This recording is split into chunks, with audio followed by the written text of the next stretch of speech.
Most of us assume that learning technologies will contribute to cost savings and efficiencies. That said, do people actually know the cost of various learning approaches? It's not as simple as one might think. You need to compare the actual cost of the learning technology against the cost of traditional classroom delivery, and then look at the differences in funding opportunities generated by learner retention and success rates. So when you're building e-learning packages, there are additional costs. There is the development time, the administration time, there is ongoing maintenance fees and support costs.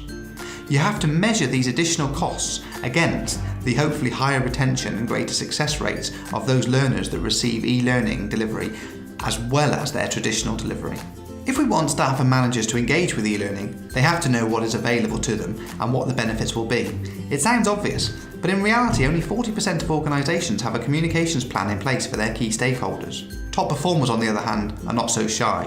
They are almost twice as likely to be focusing on the critical task of continually raising awareness of the developments in e-learning. Investing in technology does not necessarily mean that we will have to buy state-of-the-art hardware for all the learners. Going down the bring your own device route seems the logical way to go, as most learners already have smartphones. In 2015, Gartner predicts a total of 320 million tablet sales versus just 316 million PC sales will occur. So this will be the first year where tablet sales have actually outstripped both laptops and desktops combined. With students using their own mobile devices in the classroom, schools can save money on technology costs. When students use their own devices, their participation increases. We all know that students like using their personal devices such as their smartphones.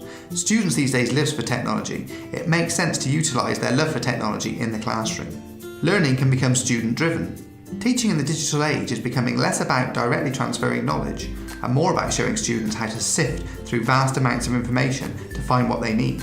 Bring Your Own Devices has changed teaching models.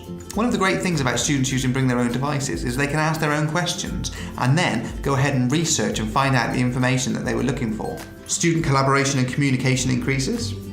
By allowing students to follow along with their lessons on their mobile devices, you give them more control over the pace at which they learn. Students spend countless hours outside the classroom on their mobile devices, so why not use that to our advantage?